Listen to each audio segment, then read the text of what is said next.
members, as well as some local folks, Cleveland Documenters, and a few other organizations.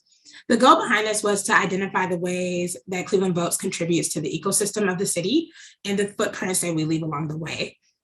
As we progress into this session, you will hear us mention the different pillars that we have identified that highlight our commitment to equity, growth, and building a better democracy that prioritizes inclusivity. This process is not linear, and while we plan to create a benchmarking structure that will highlight the plan, we also want to continue to learn from our peers. This includes partnering with organizations such as Policy Matters Ohio, Participatory Budgeting Cleveland, the Ohio Voter Fund, Smart Development, and many others.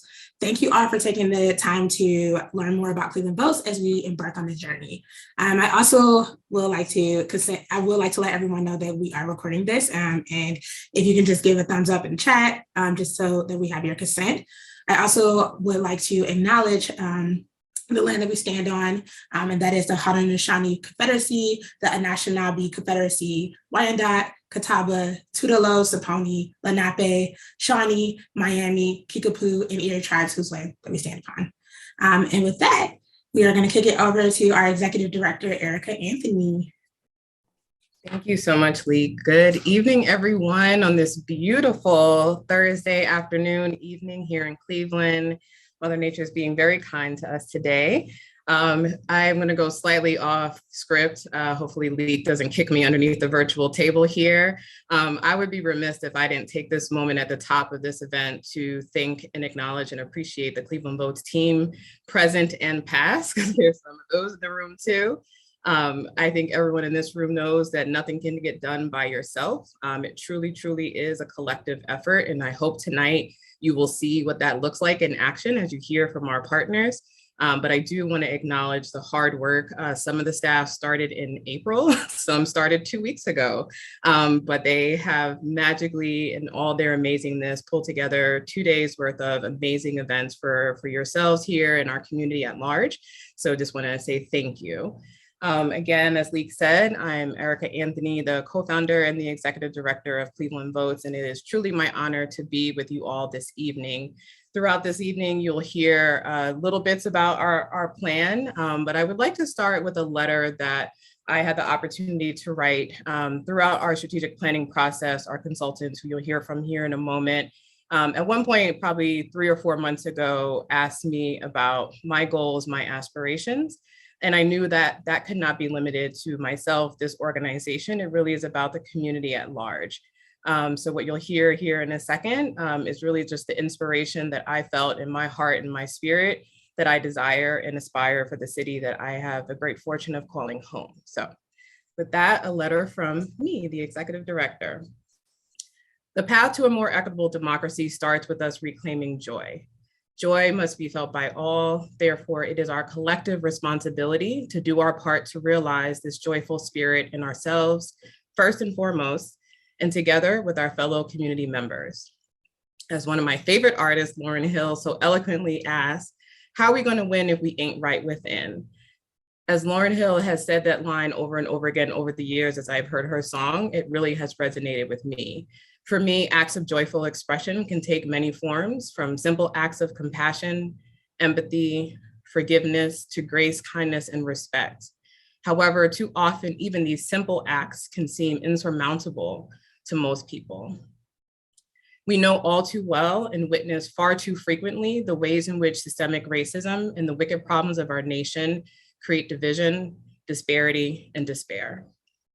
These harms have been felt deeply, pervasively since the founding of our nation and consistently remanifest in ways that may lead us to believe that true liberation will never be realized.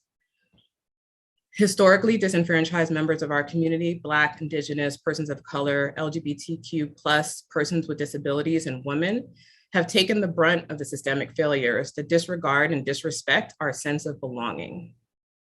We continue to be othered by every system, yet we are resilient because our ancestors have guided us with their wisdom in so many ways, even in our darkest hour.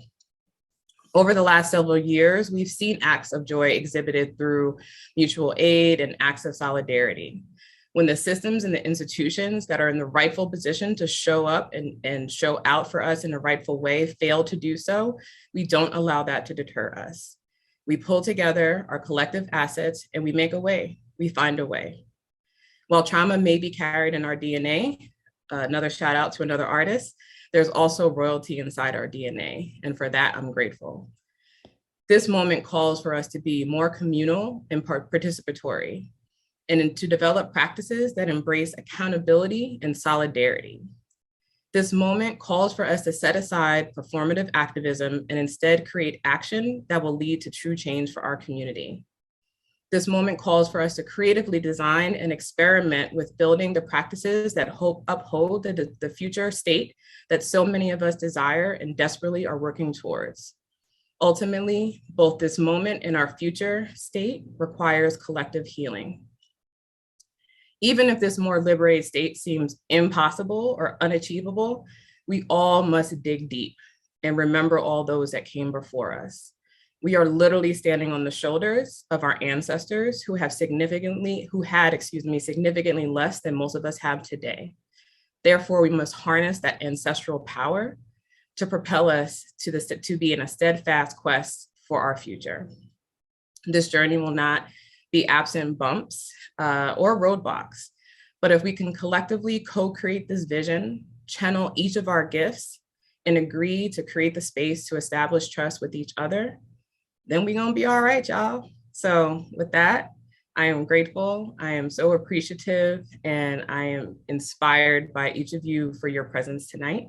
And I am turning it to my beloved consultant. So I have the honor to introduce James Hager and Lucinda Ware. What you'll hear throughout this evening's presentation is an overview of our process. We had the opportunity to retain the services of M-State Partners. Last fall, James and I were sort of chuckling like, yeah, we've been in this for a minute and a half. But surprisingly, they're not tired of Cleveland Votes yet, which is an amazing thing. I will take this time also to acknowledge the great work of M-State before I provide a brief overview of each of the folks that are here tonight. When you enter into a relationship with folks that you don't know or don't know well, there's inevitably a little bit of trepidation, right? A little bit of anxiety. And it was probably after the first meeting that I know in my heart, I was so convinced and so affirmed in our selection of this team. And they just continued over the months following us retaining them to demonstrate not just their commitment to building a stronger democracy, but really delving in deeply with each of us here at Cleveland Votes with the goal ultimately of creating a plan that we will use as a roadmap for the coming year. So Lucinda Ware has over a decade of experience in government campaigns and relations, has experience charting both first-time and experienced candidates to victory, and now serves as a former Maryland governor assistant. Lucinda also has provided strategic guidance to influential labor unions, nonprofits, and directed civic engagement for Mayor Stephanie Rawlings Blake in Baltimore. James Hager is an organizer, longtime campaign and labor operative with experience in coalition building and management, hiring and coaching, and planning, writing, facilitation. James currently helps to lead the work of We Make Minnesota to help raise taxes for the needs of Minnesota's residents and supports BIPOC-led organizations to support building power. So it is with my utmost honor and respect that I have the opportunity now to turn it over to M-State. Thank you, Erica, for that warm introduction. And thank you I want to shout out both the former staff, the current staff, the advisory board members and the board of Cleveland Votes who really helped to put all this together and shepherd this process with us. Also want to give a quick shout out to our third partner, whose name is Aisha Gomez. She could not be joining us here today, but she was a critical part of the work along the way. As Erica said, we're going to just spend the next couple of minutes walking through sort of the process of how we got to the plan that Lique will walk you through later today. And so I'm going to kind of start and then kick it over to Lucinda to kind of share the story of how we got here. I think the first thing to really highlight and flag is that it took us a while to kick the plan off. We had several conversations. that really sort of took us down starts and stops that didn't allow us to just sort of kick things off and get moving, in part because Erica continued to lift up and really want to highlight and make sure that we were putting community at the center, no matter how long it took. And so we spent a lot of time talking about, who are we going to interview? What are we going to ask? What do those early days look like? And I raise it because it's not something we do on every project. A lot of our clients will tell us, just use your judgment, just go talk to whoever you want to. For Cleveland Votes, it was critical that we really be thoughtful about how are we lifting up community voice? How are we making sure that this plan is representative of what the community is looking for and needs? And that meant a slow start, but I think a stronger plan because of that work. The second thing to note is that it was also really important to Erica to put a lot of people in the room. The entire staff, when we started, was part of the conversation, was adding their voice and their perspective along the way. The advisory board was really involved. The documenters that I'll talk about in a second was really involved. And so it was not a plan kind of created in a vacuum, but instead one that sought out and really tried to lift up as many voices as possible to make sure that we had the right perspectives and could take the right priorities going forward. We set out to do 3 distinct projects: an organizational assessment, really looking at where is Cleveland Votes, what's working, what's not, and what are the challenges and opportunities ahead. A similar related assessment of the civic engagement landscape in Cleveland. What's going on in the community, what's working, what's not, and how should we apply those things and be thoughtful about those things with the plan. And then the strategic plan itself, which again, you'll hear more about from Lique in a few minutes. We also got a lot of reading materials. We got some initial reading materials, but one thing that was sort of a fun part of the project is every single time we would talk, Erica or somebody from the team would send over a new article or a new idea they'd heard about or something to research. And it meant that we were wrestling with every single paragraph with research that was happening or cool opportunities happening in other states to try to make sure that the program Cleveland Votes was going to put forward really reflected the best of thinking around the country. Hey, We also, sorry to interrupt. I just wanted to know if you can go into full screen mode for your slide deck. Yeah.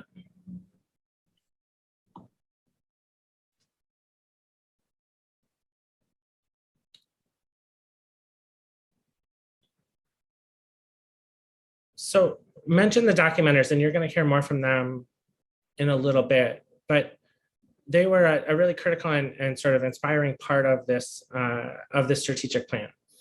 I'll let them tell sort of their own story, but it was really inspiring and important to be able to hear from them throughout the process and at critical checkpoints on sort of what people on the ground were saying, what the human perspective was in Cleveland, and how we should be thoughtful about incorporating that into the planning.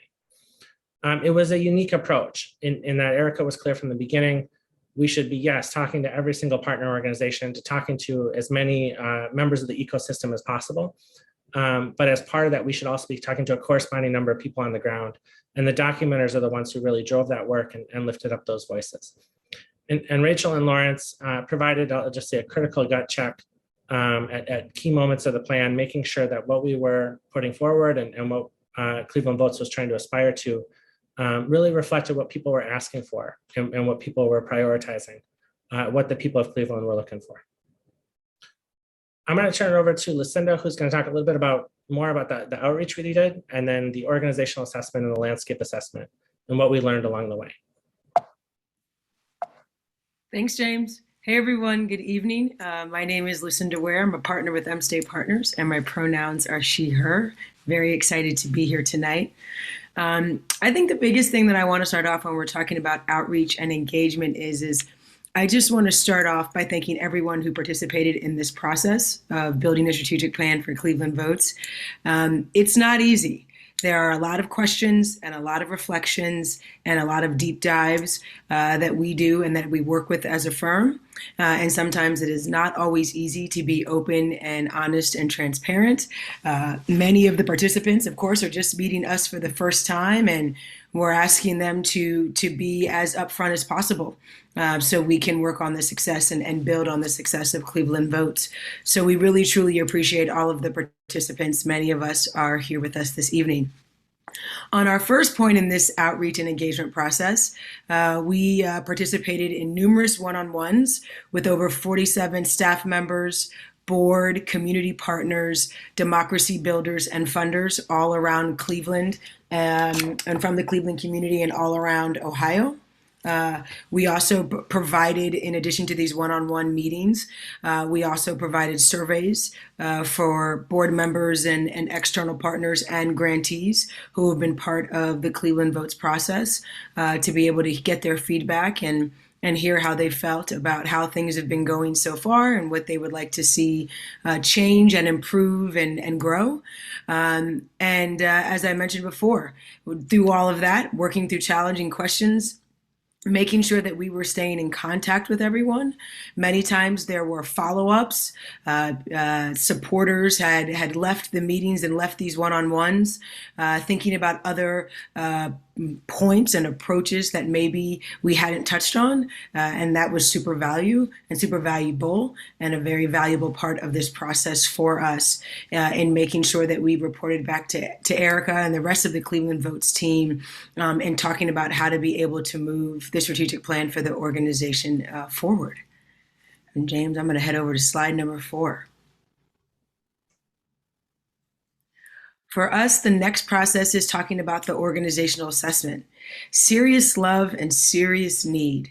As our first point talks about, there was an overwhelming positive feedback from partners, which I'm sure no one on this chat is surprised by. And ultimately, the attitude and the support was that Cleveland Votes is credible and valued and an important part of the nonprofit community and the democracy space in Cleveland and in Ohio. And many people were very, very upfront and forward in talking about where Cleveland Votes was excelling, that there was a feeling that Cleveland Votes provided an enormous amount of value to their partners and to the grantees.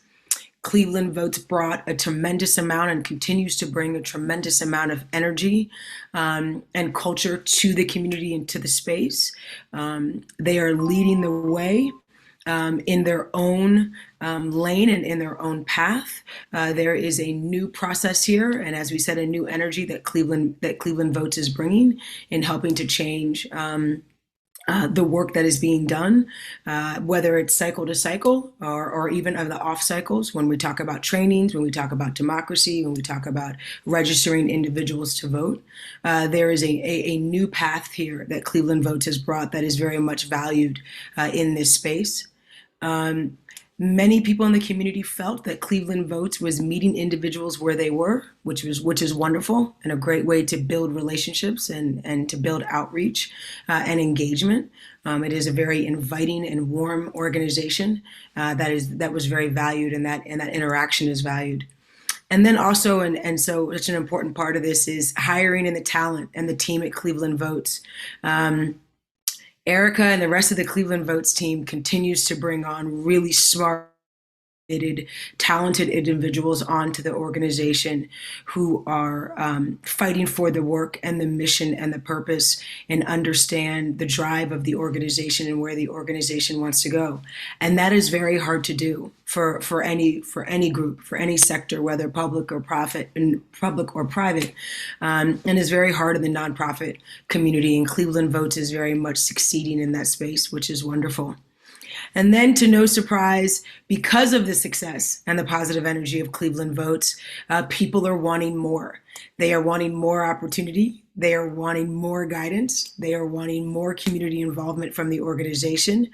They are wanting more trainings. And as we continue to talk about the phrase of good trouble in this space, Cleveland Votes provides great change and good change all around the state and within the city.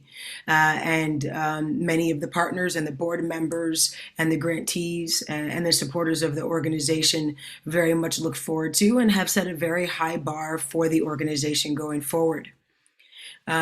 Which leads very much and talks about more about the unique role and approach that Cleveland Votes takes to the work, and one that is valued and respected, and one in which the organization wants to continue to grow and doesn't want to lose sight of that value and that identity that they have, which is super important. When you hit that level and you hit that unique role and approach, there was a lot of conversation around burnout and turnover. We sometimes look at burnout as an individual problem. Sometimes it can be, but it can also be a larger organizational concern. It's valid and an expected response of success. And so we made sure that we gave a lot of space and provided a lot of conversation and talk about the prevention of burnout and turnover, about monitoring external expectations, and building better boundaries for Cleveland votes externally in the community so that we can continue to make sure that they are successful, and that they continue to grow, and that they will be here for another 5, 10, 15, 20 years and beyond.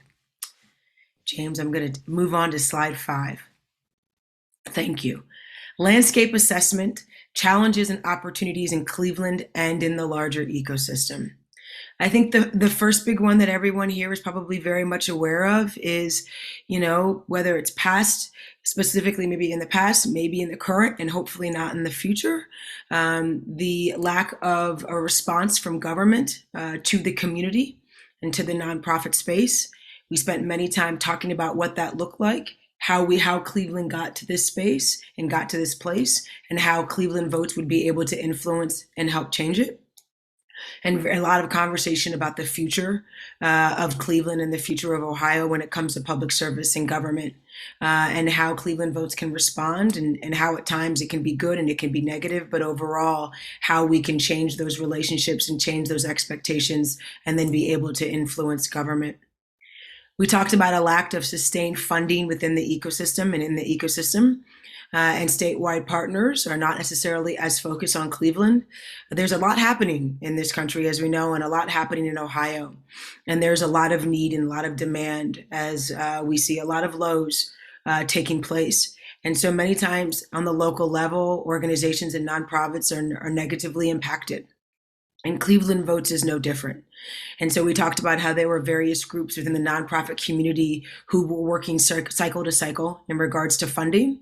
They were struggling for resources and that they were in need of additional funds, and how money isn't necessarily moving in the right direction, and how Cleveland Votes is able to respond so that they can be best of the community and for their grantees, and about the success of Cleveland Votes, how the organization would be able to compete and go after opportunities.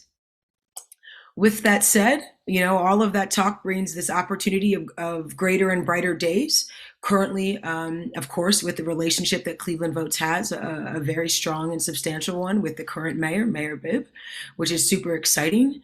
A lot of positive opportunity for brighter days and for building better relationships. Maybe it's building new bridges. Maybe it's rebuilding bridges. Both are super important. But renewed opportunity and relationships, and that's in real possibilities and commitment.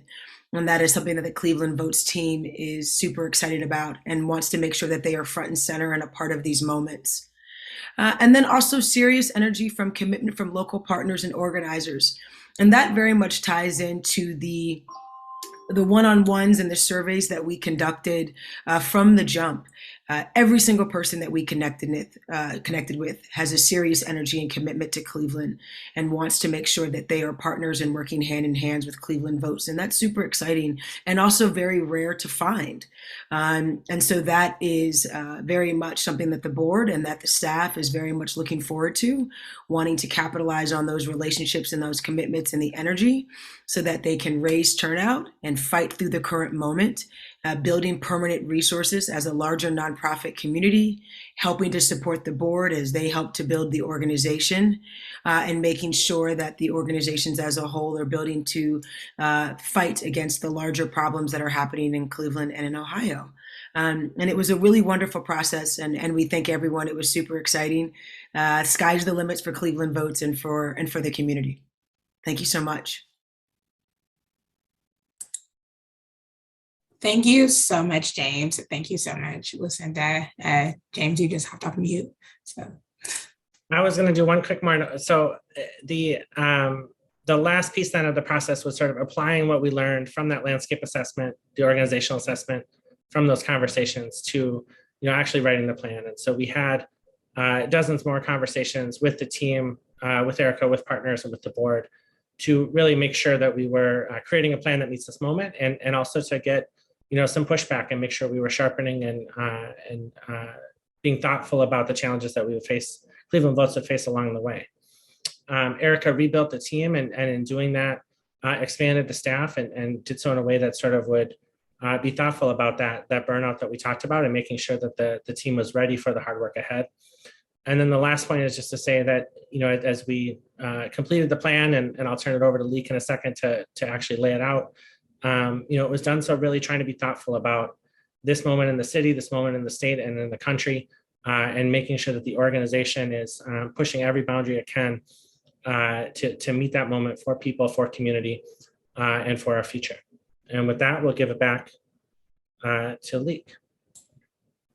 Awesome. Thank you so much. I joined the team early April, and I had the privilege and the pleasure of working with James and Lucinda and Erica and some of the other members of our also advisory board on creating this beautiful strategic plan that I get to introduce to you all. And so, without further ado, let's go into the strategic plan. And so it starts with a letter to the community from our executive director, which you all heard Erica read earlier.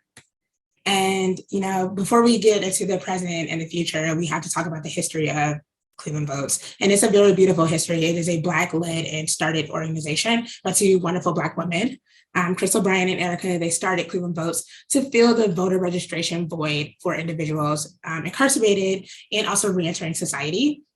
They really wanted to elevate returning citizens and the importance to the community, also to educate community members around the barriers that certain voters might have when they are participating and engaging. In 2018, it kind of shifted a little bit, and that framework extended to include equitable civic engagement. Also throughout that process, the tagline that you will definitely hear me mention quite often was more, and that is educate, empower, and connect. And talking about the tagline, a huge part of the tagline is our commitment to the community. We have a commitment to educate. We have a commitment to connect to the community and also empower. We educate by prioritizing development and implementation of materials. We connect by investing in small dollar grants into community initiatives that commit to civic and voter engagement. We also really amplify critical election related information as well as mobilize. A lot of times people think that we only do voter education or registration, but we also do a lot of civic engagement work. We empower those that we connect and educate by continuing efforts and commitments to coalition building. We also really amplify civic holidays such as National Voter Registration Day, the census, and then also local campaigns. And we also do work with Vote Early Day. When I started, they had a really cool mission and they had a really awesome vision. And as I dove a little bit deeper into the plan with James, with Lucinda, with Erica, we really wanted to amplify and create a new mission that really honed in to the things that we were aiming to go for in our future benchmarking efforts. And so we are a nonpartisan democracy building movement. We work to reconstruct and strengthen power through active participation. And we do that with the help of our collective partners. We are guided by a system of networks. We promote informed, action-oriented mobilization, and we really work hard to shift power towards equitable civic engagement and infrastructure. Our vision is a more liberated future. That is a bottom line vision. And our collective work is a way that we are going to transform not only our organization, but also other organizations that we tend to partner with. We want to continue to offer access to tools that produce increased efforts in civic engagement, also in advocacy work. We also want to educate people. We don't want people just advocating and or engaging with those in the community without the civic education. That's really vital. We intend to work with intentionality to amplify the voices of our neighbors, ensuring that we have a more informed, participatory, and cohesive community, because at the baseline, community is first. Liberation. I've brought that up multiple times, and so I thought it was right to define it, and that is freedom from limits on thoughts or behaviors. When I joined the team, the tagline, more liberated future, was something that I heard a lot in our earlier meetings. And for a while, I didn't really hear the definition or how it was defined until we got to our 4 pillars. And, obviously, liberation as a whole is a lot more than these 4 pillars, but when we look at our organization and the ways that we encroach in the Cleveland ecosystem, these 4 pillars really, really hone in on what we are looking to do. And they are realizing equitable civic engagement, shifting power, movement building capacity, as well as grant making. We are also looking to create an equitable civic engagement community in Cleveland that is accessible, fair, just, open, and last but not least, it's sustainable, because sustainability is really important. We want to start and we want to continue. When we look at grant making, one of the pillars, we want to make sure that we are reaching out to funders that are aligned with our mutual interests and goals, value reflected funding that continues to build powerful and withstanding relationships. We want to reflect on the duality of our roles. We serve as a fund organization that is funded. So seeing that we are on both sides of the spectrum, we work to advocate for thoughtful and equitable funding. We want to not only receive funding from people that align with our values, but we also want to fund those who also align with our values. We want to activate our partnerships to grow our Equitable Civic Engagement Fund to eventually $1 million. Our goal for that is fiscal year 2024. And we know that that's a big goal, but we know by diversifying our funding streams, the impact of this will be very huge. When we think about realizing equitable civic engagement and the ways that that ties into liberation, we want to create space to uplift and amplify the narrative art activism that is critical to the social fabric of Cleveland. We want to continue to challenge our partners to draft new chapters in the storytelling of our city and its ecosystem. And lastly, we want to tell people that democracy is more than just elections, and our education efforts will center the advancement of all aspects of democracy and civic participation. When we think about the pillar around movement building capacity, we want to step into every year with the mindset to learn, build, and grow as we advance to bigger steps. We want to develop leaders to strengthen the community, and we will do this through our continuous efforts around training and education. And lastly, when we think about shifting power, we want to not only think about who holds that power, but we want consistency in building power and capacity to move an equitable civic engagement agenda forward. We want to pursue a tax status that meets the needs of the community while offering options to build our toolkit. This will require structure and flexibility. These are things that we are looking to work towards. Exploring alternative funding options that also aligns with the values of our organization. We know that the tradition of 501c3 is very important, but there are other really, really, really powerful movements that are happening, such as social movement investment and also restorative economic strategies. How will we do this? We have really big goals. I just listed four major pillars that are full of goals. And the best way to do this is to recognize that we are standing on a foundation and we need to put our building blocks in place. So I broke them down into different tiers alongside Erica and M-State. And we created a structure that kind of explains the path that we want to follow. So in tier 1, we want to rebuild and we want to strengthen. As James Wilson explained, they wanted to increase staff capacity to support ongoing organizational infrastructure. As the goals and dreams and the things build at Cleveland Votes, we also need the staff to support that to make sure that we're equitable and we're not encouraging burnout. We are completing our strategic planning process and sharing the plan to the partners, the donors, and other stakeholders. It's not a secret. We are transparent in the ways that we're moving. We don't want people to just see where we're going. We want them to also know where we came from and how we reached this process. We're exploring incorporating a nonprofit status and other legal structures as needed, and we will be starting that in 2022. We're also growing our general funding, the Equitable Civic Engagement Fund, and we're also looking to develop different fellowship programs, one, the Democracy Collective. We're going to continue building on our innovative engagement efforts in programming, including civic holidays, in advocacy, education, consultation, and planning, coordination and coalition building, and voter mobilization programs that have defined our work to date. The election in 2022, along with other contributing factors, established ways that Cleveland Votes and community partners will measure process to a more equitable democracy. As we move towards tier 2, we are going to, as we move away from rebuilding and strengthening, we're going to kind of go into expansion. We want to grow. We want to move forward. We want to make sure that we are adding things to our plate as we go. And that is intentionally expanding relationships through thoughtful collaboration. Upon completion of the exploration process, Cleveland Votes and the board will determine its independent and corporation status, again, exploring different nonprofit and funding measures. I kind of brought this up, but we are hoping to launch a Democracy Collective, which is going to be an incubator program for community-led driven leaders. We aim to invest in the cultivation of leaders and innovative ideas to realize a more equitable democracy. We want to reach a staff and funding level that reflects the support needed as we propagate and grow into a community staple. So as we grow, we want our staff and capacity to grow. We want to gain clarity on defining the fights we want to lead on going forward and how we will distinguish and make decisions.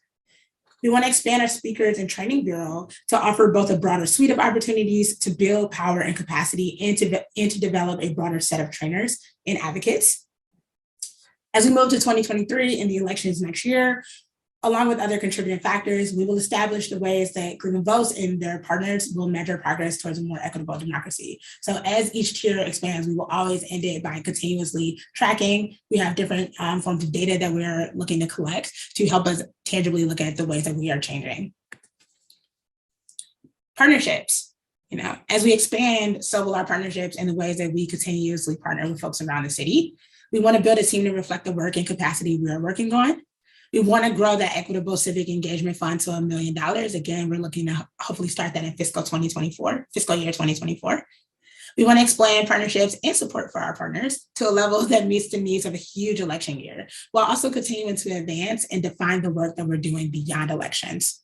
We want to create a viewpoint that highlights our funder to funder landscape, utilizing several data tools. And again, that's just certain CRMs and other tools that we are working with other people around the state. We want to ensure that our narrative work and the ways that we lift up storytelling and art activism is a part of and impacts both the election, but also the story that is told after the election. Oftentimes we measure what's happening before the election, but afterwards we tend to drop, and we don't want to do that. And as an accountability measure, we really want to create a narrative work around that. And lastly, continuous action. This work is continuous. It will continuously happen. Even though this is a 4-year strategic plan, Cleveland Votes is going to be around for more than 4 years. And so as we move to 2026 and we move to our next phase, we want to kind of already set the precedence of what our continuous action looks like. So we want to amplify, we want to reevaluate, we want to incorporate more, and then we're also going to hold a level of accountability. And so we're going to amplify the framework to educate, connect, and empower the candidates, the organizations, and stakeholders approach to equitable civic engagement as Cleveland Votes curates a policy agenda. We want to reevaluate our approach to share the narrative of the election and impact turnout. We will work to reclaim the measurement tools for success. Incorporating equitable civic infrastructure into our blueprint as it provides the scaffolding for all the ways people engage in public life. And lastly, as a form of accountability, we want to leverage benchmarking as a tool and as a prerequisite for the next phase of our strategic planning.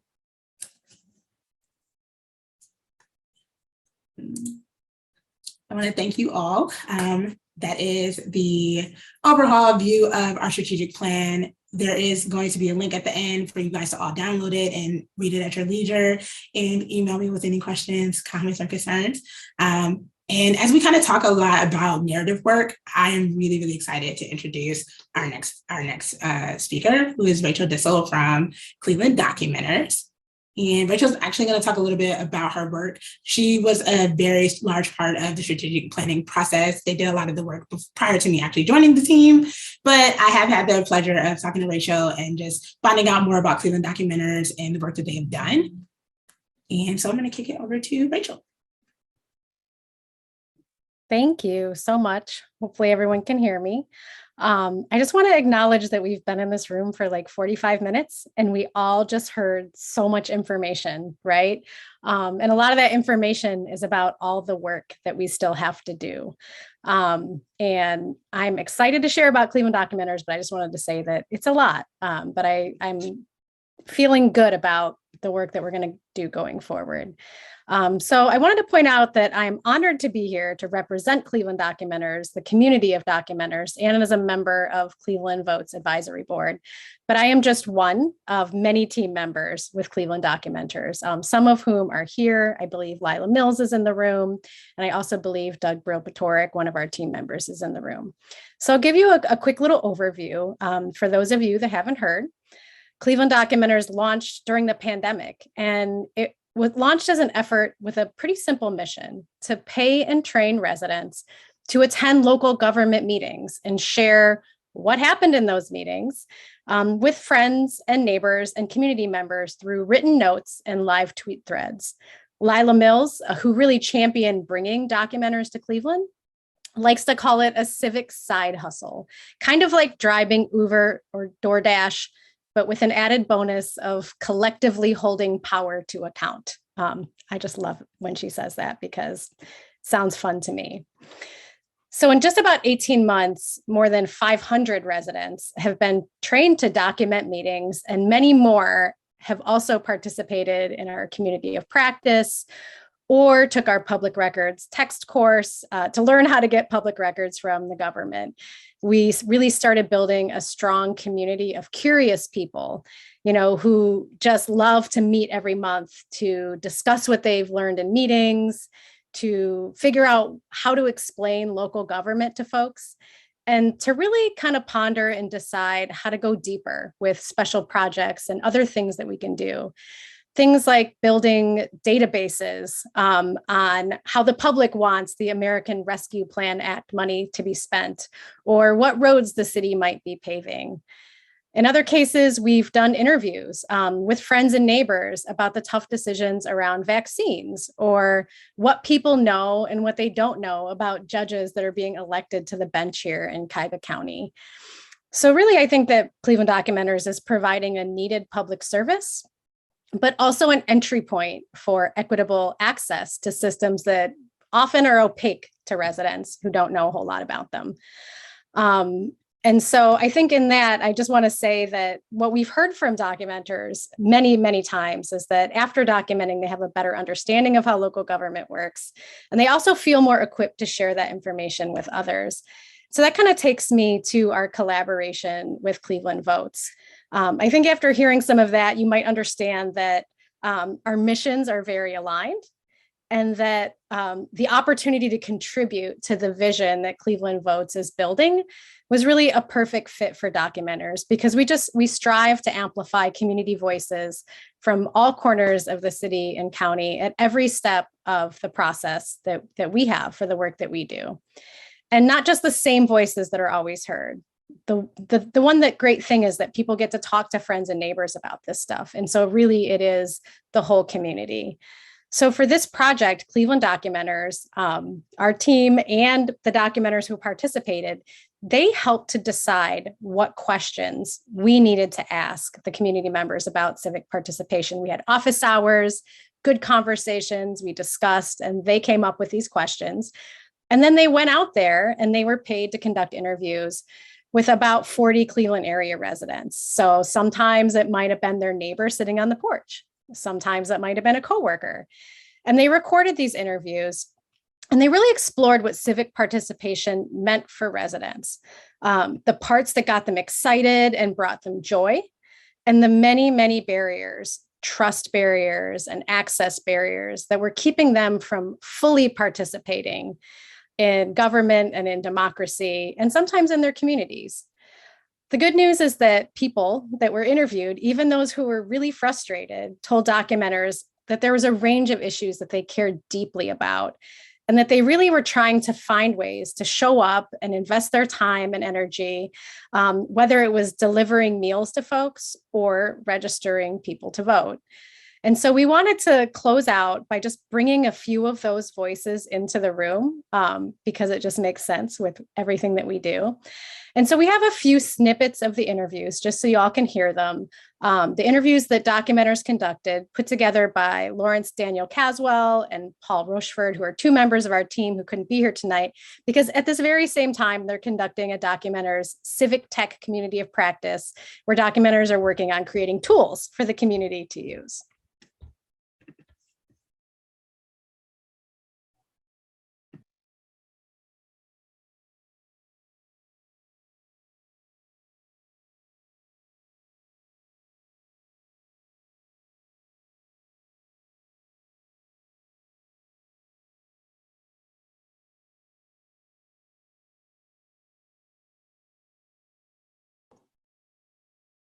Tasha, there's no sound.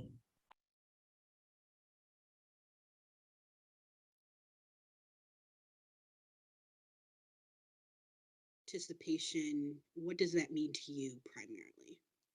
I'm assuming it's like, people within the community participating in events regarding said community. So, an example of that, I live in the Mount Pleasant Shaker Square neighborhood. I think maybe civic participation is like people attending the farmers market that comes during the growing season of the year. Or if a protest is going on about like housing regarding Shaker Square, people who live in Shaker Square participating in those events. Almost like community engagement kind of thing. I thought it was interesting that you mentioned it wasn't until like maybe you got to college you sort of understood or started seeing different opportunities to engage civically. What was the thing that made you just say like, oh, I want to be a part of this. Like, I want to join this group? I was a part of the Cleveland Metropolitan School District my entire career, like high school, middle school, all of that. And like I told you before, I've lived in the city of Cleveland most of my life, if not my whole life, particularly on the east side of Cleveland, which I've always noticed has been like, has not had the same amount of resources as if you went to, let's say, downtown Cleveland. Mm-hmm. And in college, I remember hearing about like the Black Student Union. That's how it all started. Going to a meeting and starting to learn things. And even though, when I was in high school, I would like read a lot because it's like something that I've always enjoyed, is seeing it was a lot different for me. And going to college at a predominantly white institution, it was like a culture shock coming from an area that was primarily people of color. So I think like seeing the different discrepancies between people who are of a certain nationality versus us kind of started everything. And then, the year I went to college, it was the year after the Trayvon Martin situation happened, and Mike Brown happened my first year of college. And kind of learning about those things, even as young as I was, kind of really got me started with participating in things, just kind of seeing the inequities across the world. You said you are a registered voter. Yes. What was your perception of the act of voting when you first registered compared to how you feel about it now? Oh, wow. When I first registered, I didn't even graduate from high school yet. My teacher registered me. So it's very different from back then. 1990s to the 2000 era is so totally different. It's not the same because people don't care no more. They don't want to vote. They don't want to even participate. They don't understand the dynamics behind it. So of even speaking up and having a voice, having that right. So Keita, how do you feel about it now? I'm upset. Okay. I'm upset because I can't even get my own daughter to vote. What do you think community members need to help build more power or to become more involved civically? One, I think people need trust. There is no trust amongst communities and government in Cleveland. And I think they've broken that trust so many times. So when you say they, who do you mean they? I think city government, the city of Cleveland has broken the trust between them and the communities. This is like something I love to do. Yeah. I love politics. I love local governance. Part of it's education. I like educating people. I like the live tweet form and not just like tweeting what happened, but also like showing people how to find the information, providing the source. one of the notions of documentaries that I like is citizen journalism, and just the civic. What does it mean to be a citizen in 2021? It doesn't have to just be you go out and vote. There's ways to be engaged. So I'm a big fan of documentaries.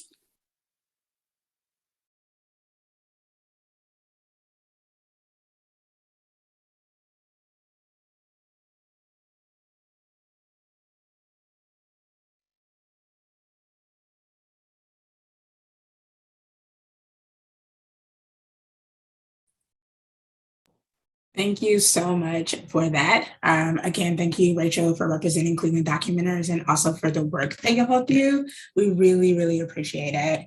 And so I'm going to actually kick it over to our next speaker, who is Daniel Ortiz. Daniel is the Outreach Director for Policy Matters Ohio.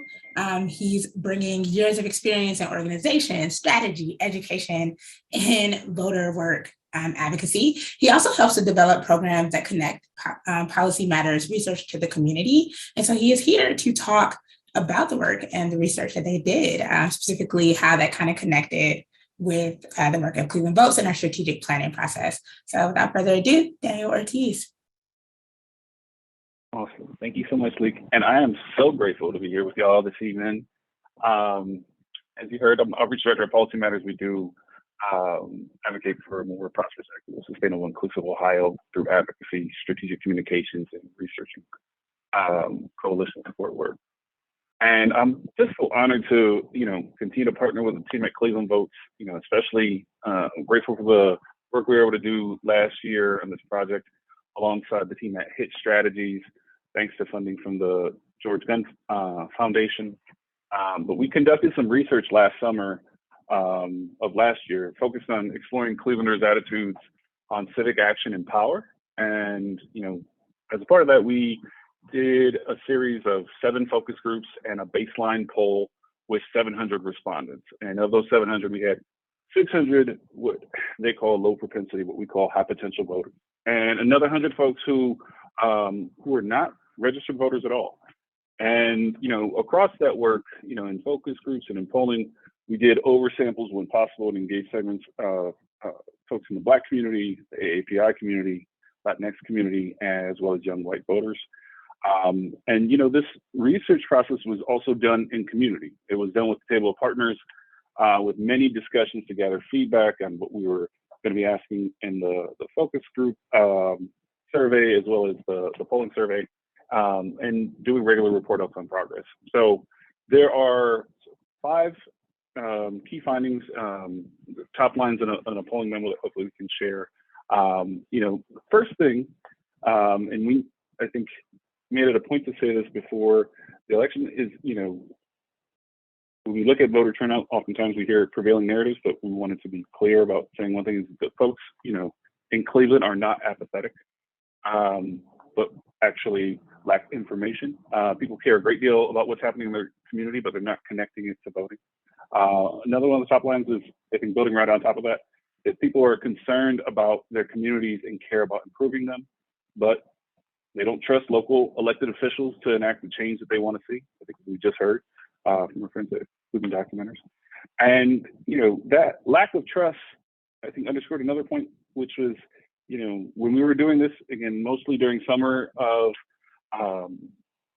2021, folks were experiencing a number of financial conditions, experiencing hardship, and those financial challenges and hardships, involve things such as skipping a bill or paying it late, not having enough money to pay for food, and inability to pay full rent or mortgage. Another top line is, that folks face barriers to voting, and those barriers were largely informational, including, like what steps to take, knowledge about the candidates, feeling like they knew enough about the candidates, or having enough time to vote. And I think this underscores the importance of the great work that Cleveland Votes does in the civic education work, to continue to engage partners in doing. And last but not least, we are also seeing, as a key takeaway is, one way to actually help break through messaging is showcasing collective power, and the ability to make real change is key to moving folks, again, who are low turnout but high potential voters, and getting them to take action and vote. People want to hear stories of success. They want to make local connections on how we can make change together. Some of the other, moods and sentiments that we saw from the focus group work and the polling that came out were, that all the participants generally, shared a hopeful outlook about the direction of Cleveland, but they felt conflicted about the progress in the city. And they observed progress in some communities and not others. And in specific, they did not see a lot of progress across the conversations we had with communities of color.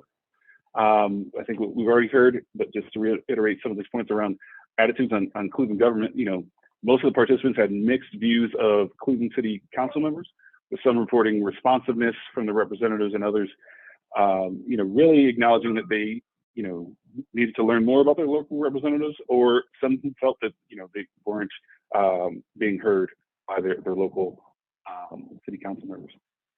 There was also a general sentiment of Cleveland government officials as that they were disconnected from community, disconnected on how to solve Cleveland's problems, and a lot of expressions of confidence in office holders' ability to do their jobs. And then we did do some specific word analysis, language analysis around civic engagement. We found that civic engagement is not something that folks easily defined or had a shared definition of. The term held different meanings for the groups we spoke with, for some, it meant community engagement by grassroots organizations or individuals. And for others, it meant engagement by businesses or government. We also did, a good amount of message testing. And one of the things that we found throughout that is, again, connecting and centering messages on Ohio's either local or state political history performed the best. And there was, I won't go into all the details, but in the polling top line memo, we saw a variety of the issues that folks found were most important, but the issue that people actually had the highest confidence they thought that local elected leaders could deliver on was providing access to COVID relief, which I think is very important to know. Generally, the additional learnings from this research is, that I think from going through this process, it helped us grow a deeper connection and appreciation of how we can make this connection between how we discuss programs happening in the community and civic action. And again, this collective power idea, talking about the power of all of us was something important. And really, I think listening to what people were feeling, connecting those concerns to, the issues, making that connection between the issues to policies that their local elected leaders can deliver on, and connecting that to a call for collective action and advocacy.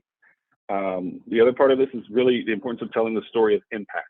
The conversation we'll have now needs to be informed, by approaches that are really grounded in the successes of community, and also in an ongoing dialogue. This isn't a static story. This is a story that's continuing to evolve and bringing in members of the communities. And I think the other big takeaway of this whole research project was, how we can continue to collaborate to better understand the issues impacting folks' lives and make that connection to civic action.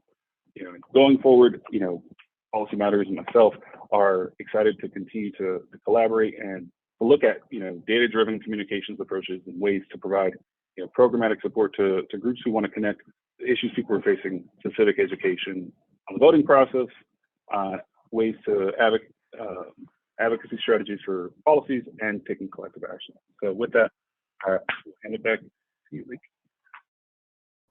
Awesome. Thank you so much, Daniel. And it continues to be such a pleasure. I feel like we should have offices next to one another for the amount of work we have done with you specifically, but Policy Matters over the years. So just thank you for your continued commitment.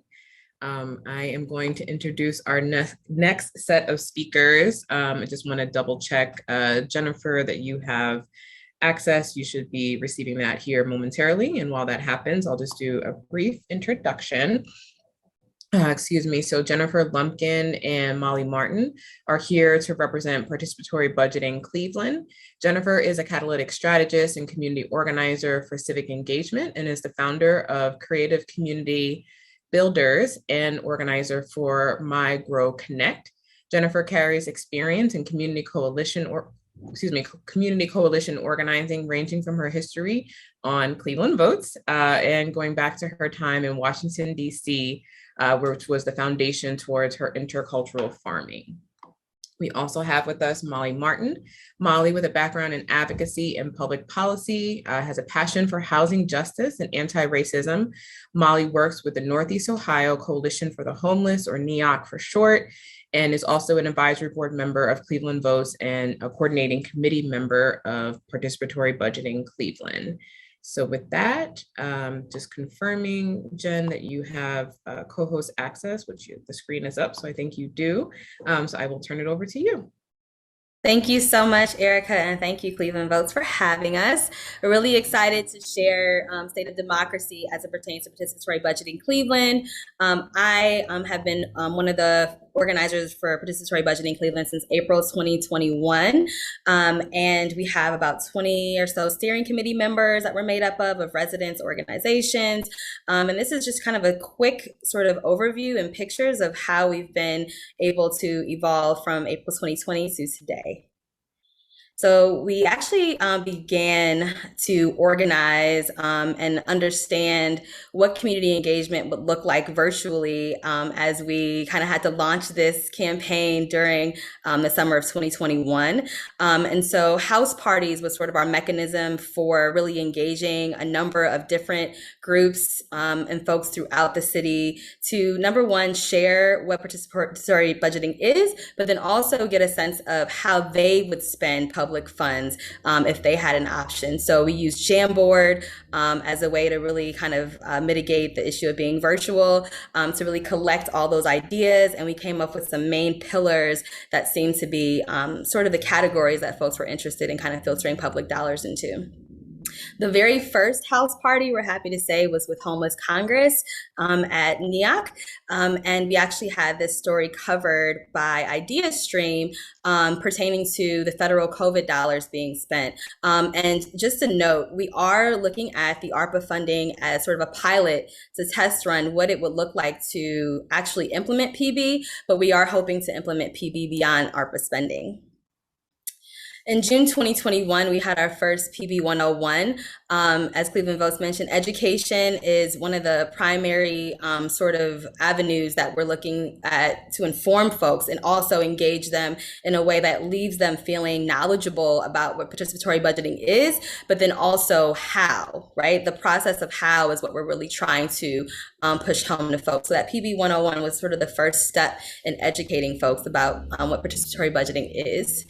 And we had our PB planning retreat in July 2021. So this was a step for us to kind of go back internally as a coordinating committee and figure out what is our path forward. How do we actually take some of the information we learned from our house parties and actually look for a very clear trajectory as to how we can get to implementation. That was followed by our PB CLE in action in October at Luke Easter Park. This was actually the first in-person sort of PB in action demonstration where folks actually went through that 5-step process of brainstorming, ideating, developing proposals, and voting on those proposals, and then having really a morale booster for folks who really just didn't understand what PB was, but getting folks not only engaged, but becoming sort of like experts, community experts in that process. So that was the beginning of that. And then, of course, in December, we had our first meeting with Mayor-elect Bibb at the time. He had already endorsed PB. We knew we had a champion, but we hadn't formally had a chance to really sit down and speak with the mayor as to how we were envisioning the implementation of PB. We were also awarded a $10,000 grant from the National Participatory Budgeting Project, and that funding actually enabled us to hire myself and our other part-time organizer, Will, because we knew, especially after that meeting and the meetings afterwards with the Bibb administration, that we would need to really figure out what focusing on PB with an organizer would look like. So moving forward, myself on the left, far left, and Will on the far right began organizing in April. And this May 15th PB CLE in action at Third Space was the very first PB in action that we had in 2022. It was a great event. We were able to set up our stations outside as well as inside. So there was a great flow. Folks were able to actually get a sense of what it meant to develop a proposal and brainstorm ideas that really were relevant to their communities. And we actually voted on those proposals at the end of the event. And it took about an hour and a half to get there, but we also articulated that in real life, this process does not take an hour and a half. But this was also just a way for people to have a very tactile way of understanding the process. So we've been sort of taking this idea of PB CLE in action to different communities and neighborhoods, and also showing up where we have some city council champions and where some city council members are on the fence. And they have showed up to some of these PB CLE in action. So we hope to continue to do these, and we'll give you an invite for our next PB in action coming up. And I'll pass it over to Molly. Thanks so much, Jen. And Jen, thanks for continuing to share your screen. I'll let you know when you could change the slide. My internet is just a little shaky, so I'm going to keep my video off. So yeah, like Jen had kind of stated, participatory budgeting is a 5-step process that in other cities that do PB, it takes about 9 months. And it starts with the formation of a steering committee that's led by residents. And they set the design of the process, the schedule, the rules of what the process looks like, and they define all the different roles that executing a participatory budgeting process takes throughout a year. And then the next step is holding events, or what is sometimes referred to as assemblies at the neighborhood level, to brainstorm those ideas. And then there's a period of time where those ideas are vetted into proposals. And there's a voting process, which I get excited about because it's not just like one election day. It's usually a week-long period where people get to vote, and it can apply to children, or to young teens. In some places, adolescents who are 12 years old can vote in a participatory budgeting process, which is an exciting way to get youth involved. And even folks who are residents but not citizens can participate and vote too. And then ultimately, the winning proposals are funded and implemented. And if PB is a part of the regular budget cycle, this process starts again in the next calendar year. Something that is so important about PB, and I feel like there's an alignment so much with Cleveland Votes, is that PB is more than just 5 steps. It's about honoring process and the ways that process has been dismissed and left as like a last box to check in decision-making circles. And, you know, we see PB as a way of looking away from fixating on low voter turnout and instead addressing the fact that residents feel disconnected from how decisions that affect their lives get made. Would you mind switching the slide, Jen? So over the last 18 months since the American Rescue Plan Act funding got released to Cleveland last spring, the $512 million, a steering committee for participatory budgeting Cleveland has formed and has grown. And it's been really amazing to have Jen part of PB CLE as not only an organizer, but someone who's been a consistent steering committee member in that. And this team here has been the core team running the campaign, thinking about what organizing work are we doing, what sort of political outreach strategies are we doing to build support for our campaign.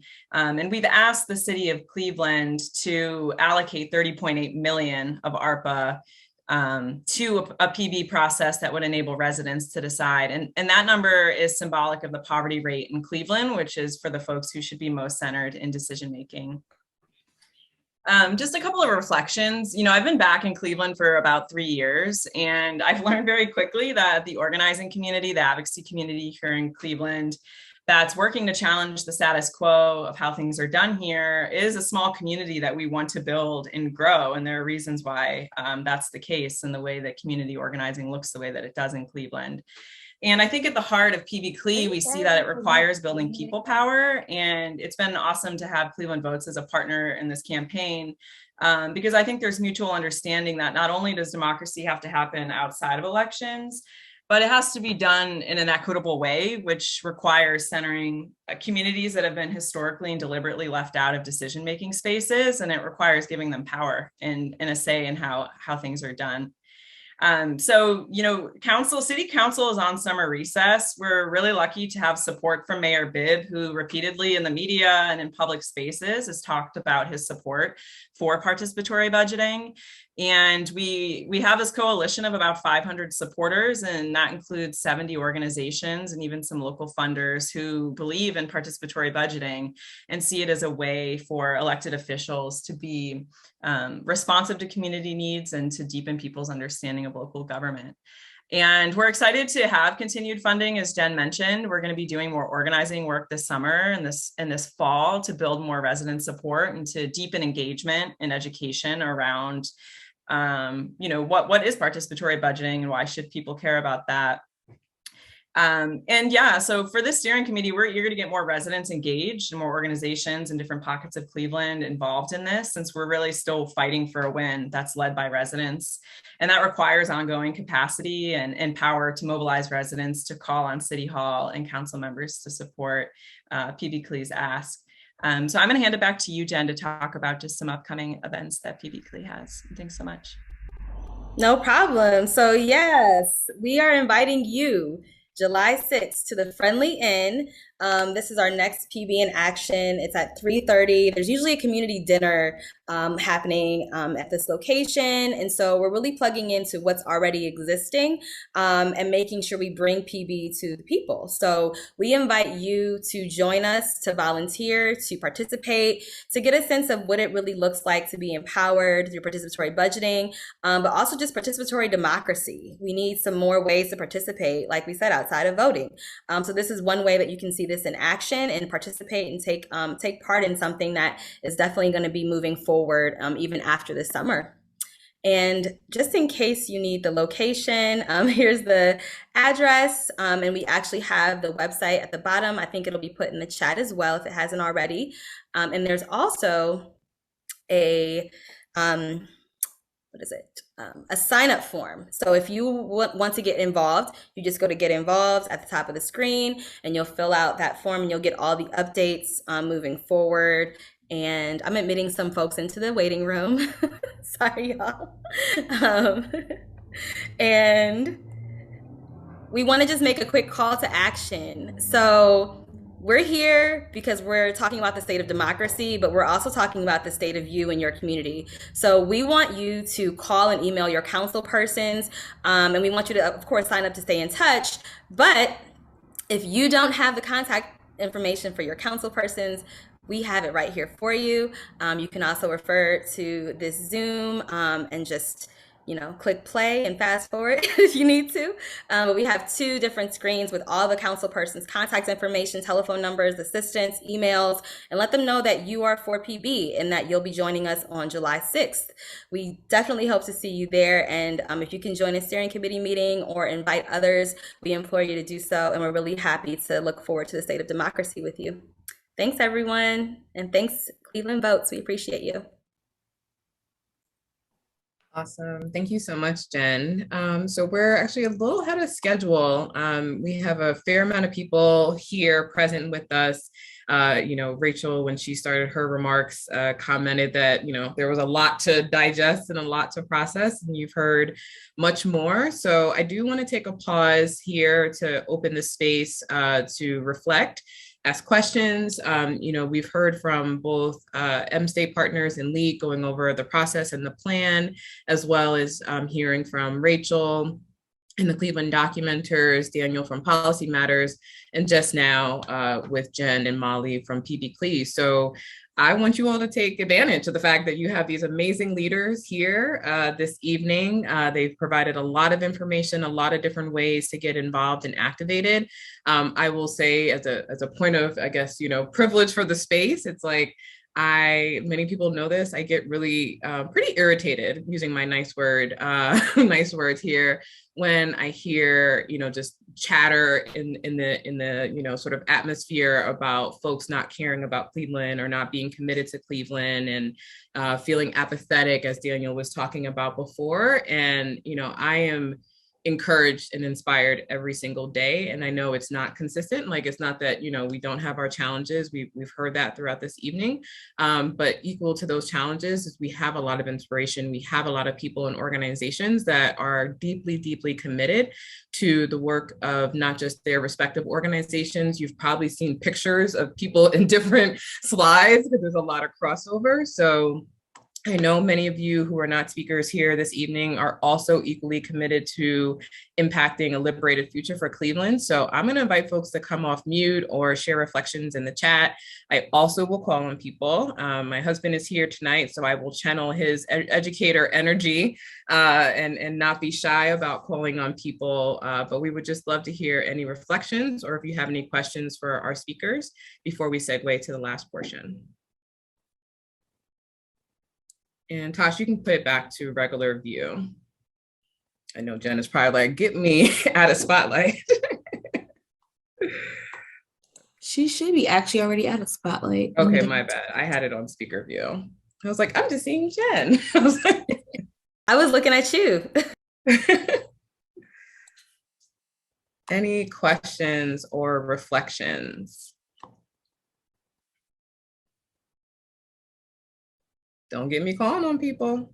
Okay, I'm sorry. I'll speak up. Can you hear me? Thank you, Mary Jo. Yes, please. If you can introduce yourself, if you have an affiliation or a neighborhood you would like to represent. Well, first of all, I apologize for just jumping in late. I had an appointment, so I'm happy to still be part of this. I live in the West Park area of Cleveland. My council person is Brian Casey, and I just want to be part of voter registration, and mainly voter registration and getting out the vote. So I don't know, I just need like contact info mainly. Where do I start? How do I help out? All that stuff. And you probably already covered this already. That's why I'm apologizing. Oh, no apologies. There are many organizations on this call this evening. So I'm just going to ask them to raise their hand if they are in need of volunteers. I'm seeing Nova here represented. PB, yes, it's focused on the participatory budgeting, but democracy and voter registration is part of that. We have Greg Moore from Ohio Voter Fund. So I'm just scanning the virtual room here. Meredith is also here from Nova. For some of our partners, Gloria from LMM. There's lots of people. So I'm gonna ask one of them to come off mute if they would like to share their contact information, or Mary Jo, we can also follow up after today's event and connect you with some of our partners, but I'll just create some space in case anyone would like to come off mute. And Julia too from CARE. Okay, that sounds great. Here we go. Julia is coming through on the chat. Yeah. So first of all, I'm so honored to be here this evening and, you know, talking about what the rich panoply that is civic participation, that it's so much more than voting. And especially when we see at the national level that there's so much gridlock, it's just even so much more important to be involved locally. And I'm so inspired by how many people of diverse backgrounds are here this evening, and that the Muslim community has been, you know, richly embraced. It's just, we're so honored and so thankful. And we're standing on the shoulders of so many people who've worked so hard to, you know, build a better future for us all. So we could use volunteers going forward as we move closer toward, you know, the civic engagement and get out the vote planning. So if anybody wants to help in mobilizing the Muslim community in the greater Cleveland area, you know, we would welcome volunteers. And I think I put Sister Regis' email in the chat because she'll be helping to coordinate some of that. So just thank you to Cleveland Votes and the other partners. And thanks for sharing your strategic plan. It's really inspirational for other organizations that are working on capacity building, including in our community as well. So thank you so much. Sorry to take up so much space. But No, this is great. This is like real-time mobilizing. So thank you, Mary Jo. Hopefully you're capturing the messages in the chat. We will also save the chat. So we're happy to follow up with you and make sure you have all the contact information from the amazing leaders on this call. So thank you. Thank you for being here tonight. Any other comments or questions? Again, we have some pretty dynamic folks here present this evening. So if you have any questions for them, we welcome the opportunity to hear from you. Susan, I see you off mute. Did you have a comment or a question? No, I just wanted to thank everyone for their participation. This has been a wonderful review and future, and it's a wonderful review of all your plans.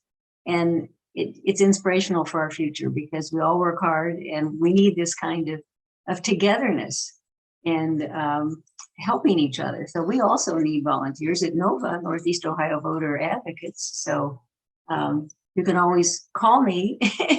And I was wonderful to see Julia again. I hadn't seen her in a while.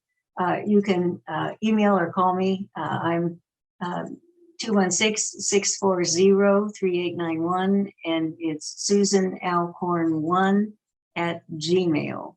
So anyway, that's it. Thank you again so much for all the work that went into this and for sharing it with us.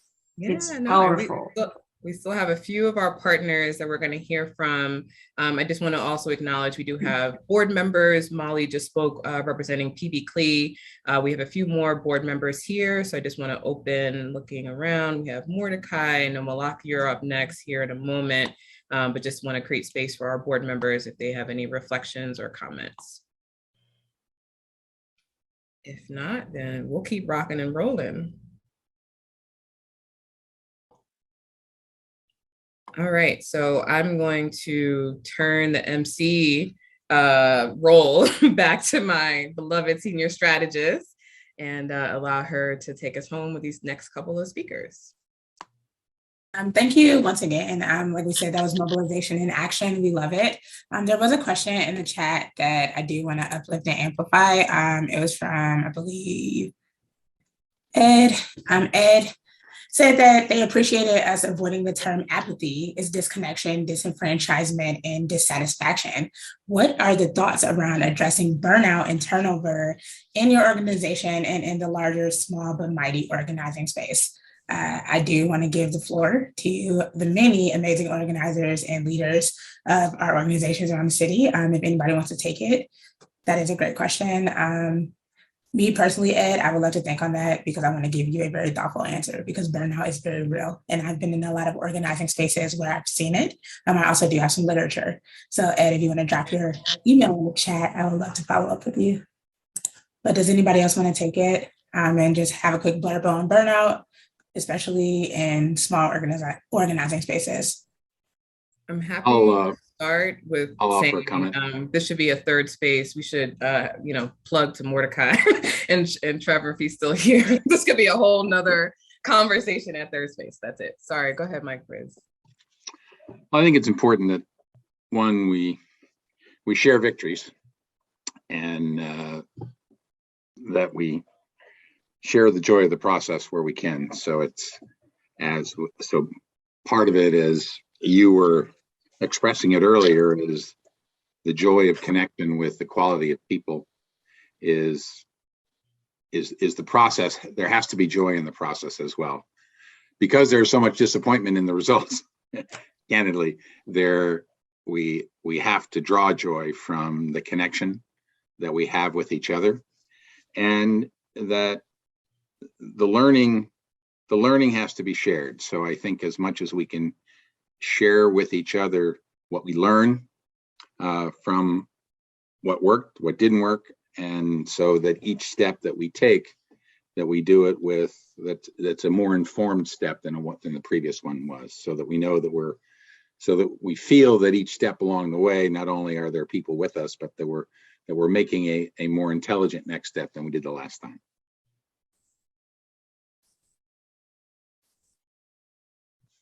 Thank you, Michael. I really appreciate the feedback. It's really important for us to uplift joy because a lot of times this work does get very taxing, and sometimes we don't find the joy in what we do. And so just remembering why we do what we do is really important. So thank you so much.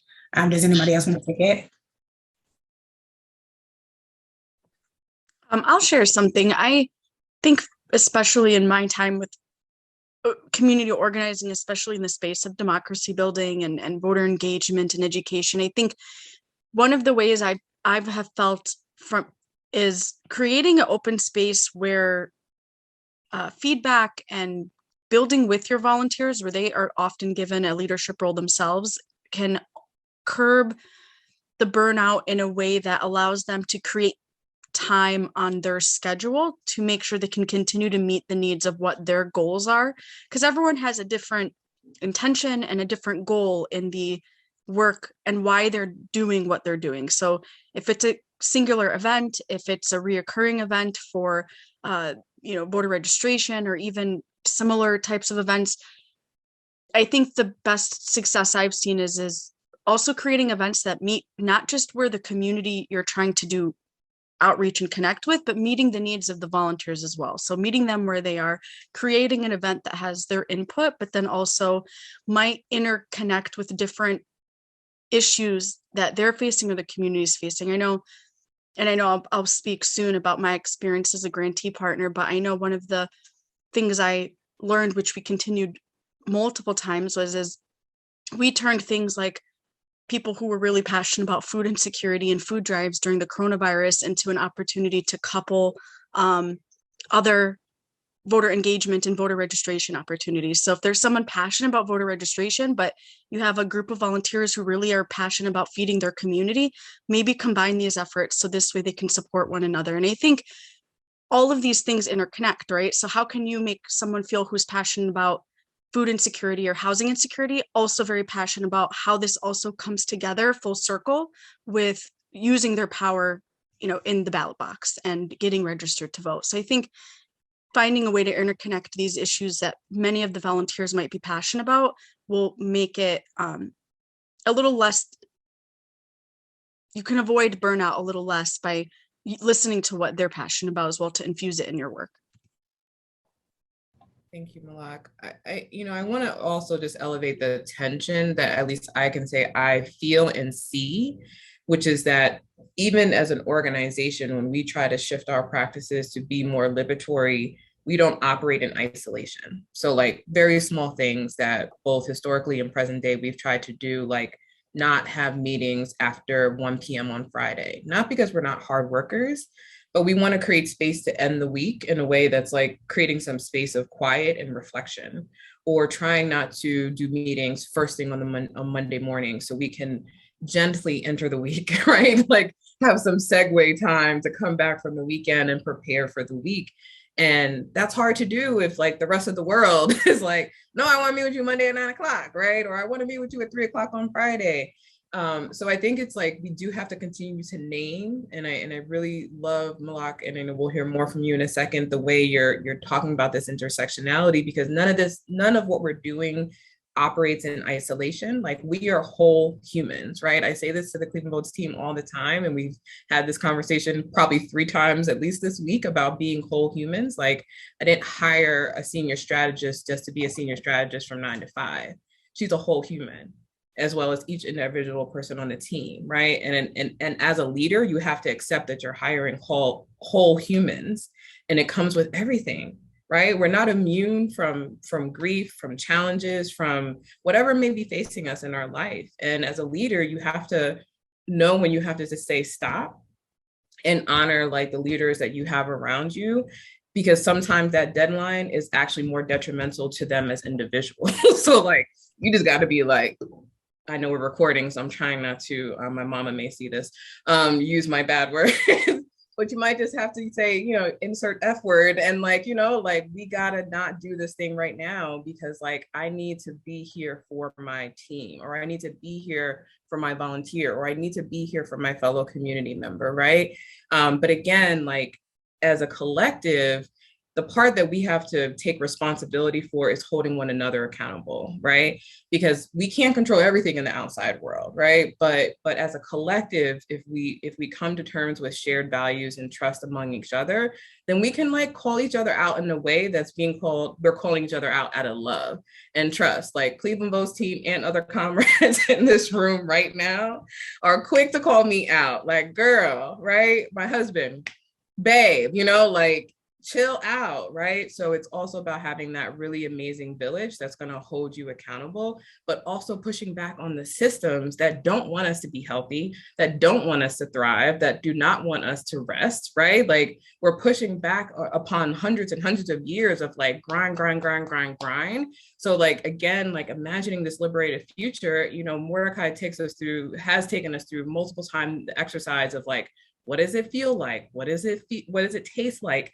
What do you hear? Like, we have to have some level of specificity and then try to integrate what those things are in our daily practice. Even if like it's not something that is consistent, you can just pause for a second and say like, yeah, like I want to smell fill in the blank, and then go there and find that and smell that thing, right? And like, even if it's just for 5 minutes in a day, is better than not getting that sense of joy at all in your day, right? So it's like building blocks, as we talked about earlier, and trying to build upon that. So I can go on a ramp about this all day, every day. So I think my love. Yes. Oh Lord. Now I'm nervous. The husband's coming through. I'm sorry to interrupt. One, I just wanted to say, for those of you who don't know me, y'all rarely see me, but I'm the woman who's talking her better half. I try to stay in the background. And that's why my screen is off. I'm just being in the background. But I just want to say for all of y'all here to see the work that nobody's probably more than me has had the background of what has gone on. There's still stuff in the garage right now from CNP. I've seen Cleveland Votes literally from Jump Street. Okay, I'm out here moving stuff, but that's a whole different story. But the question of burnout, I think, is that Mike? How you doing, Mike? The idea of burnout, and as a person who works in education, I get that on both ends. But for in this space, for all of you as community organizers, I think one of the important things to realize is that, and it's something I know I tell Erica all the time, is the idea of perfection is what can cause the problem. The work that you do, the work that democracy is about, the democracy that we live in is not perfect. It has not been perfect for 275 years. So for you all to correct and do this work, you all are trying so hard to correct 275 years of things that have been wrong for so long. So that's where the passion, that's where the drive, that's where the commitment comes in. But that leads to the burnout because you want things to be done so right to correct all the wrongs and ills that have happened. You begin to take it personally when the thing doesn't work out. And so I think one of the keys to burnout is that you don't strive for perfection. You just strive for perfect intention. If you wake up every day and you go and do this and that your intention is good, what you try to do every day, you may have 10 things on the list that you want, but you may not. If you do 2, hey, listen, I did 2. I did them well. And tomorrow I'm going to come back and try to pick those up. But in the idea of trying to correct the democracy that's perfect and trying to correct homelessness in a society where homes and values aren't perfect, you're going to always get discouraged. You're always going to get defeated because every day you wake up realizing I'm trying to get this house and these loans to these people who need it. I got to get 10 loans a day. You ended the day at 8 o'clock, man, I only got 1. Well, here's the thing. That was 1 more loan than you had than the day before. So that is progress. That is success. And so I think the idea of community organizers in this work is that you don't strive to be perfect, but you have every day you wake up with the perfect intention. And I'm going to do what is right. I'm going to do what is good. I'm going to do what I need to do for my volunteers, my staff, my community, whoever it may be. And that when you take that mindset, you realize, you know what? I teach students, I taught students every day, and I would always say, I would have 120 kids. I'm probably not going to reach all 120, but if one of them walked out of my class that day knowing something that they didn't know the day before, then I did my job as an educator. That is a perfect day for me. And I think if that mindset helps to realize, as tired as you are, as struggling as things may be, that helps ease the burnout because you realize that every day is a success. No matter how many you do, no matter what you do, how you do it, those are the things. So it's the idea of we want a perfect society. Unfortunately, we know it's not. But if it's perfect in your circle, if the things that you do are right direction, right intention, then that's how I think one way you can kind of ease yourself into this idea of burnout. And I think all of you need that. I think all of you, we strive for that. And I think if we all, like Erica said, keep each other accountable, then that helps us all realize and maintain that perfect vision the vision of the perfect society that we want, and that every day we're just working toward it to get to that next level. That's all I got. Come through, husband. Come through with the word. Okay. Well, y'all see how I am held accountable and inspired every day by him. So I think I'm turning it back over to Lique to introduce our next set of speakers. Wow, Brian, I don't even know how I followed that up. Literally dropped mic. Thank you so much for eloquently expressing that perfection is not an actually attainable goal. So thank you so much for sharing. Well, that leads us to our next segue. So a part of the framework of Cleveland Votes is reallocating a portion of the funding that we get every single year. And we do that by distributing it via the Equitable Civic Engagement Fund. And so I have the pleasure of introducing an amazing colleague of mine, Robin Turner, who is our civic engagement strategist. She manages the Equitable Civic Engagement Fund, and she is going to talk a little bit more in detail about exactly like the conception of it, but also what it is and why it's so important for us to continuously go for more equitable funding in a different investment stream. So Robin, take it away. Thank you, Lique. Thank you everyone for joining. I'm so glad to be here. My name is Robin Turner. My pronouns is she, her, hers. I am the Civic Engagement Strategist for Cleveland Votes. So Cleveland Votes have been issuing grants to nonprofit organizations since our organization was formed in 2014. When Crystal and Erica first started our collective efforts for Ohio Vote Cleveland, our initial name, we tapped into our existing networks, which is at that time were primarily social and human service serving organizations. While we do not have a comprehensive database of all the grants dispersed since inception, below is a brief summary of grants dispersed by year. Advancing equitable civic engagement is about bridging resources, identities, and organizations to a greater purpose of reclaiming our narrative. The purpose of the Equitable Civic Engagement Fund is to provide grants to nonprofit organizations committed to educating, connecting, and empowering voting age residents in the greater Cleveland area. We seek organizations that are committed to democracy building, racial equity, and participatory practices. Ultimately, we seek to shift power by catalyzing innovation and inclusive strategies to strengthen the social fabric of our community. It is important to note that investing in and supporting nonprofit organizations has and will continue to be a critical strategy for Cleveland Votes.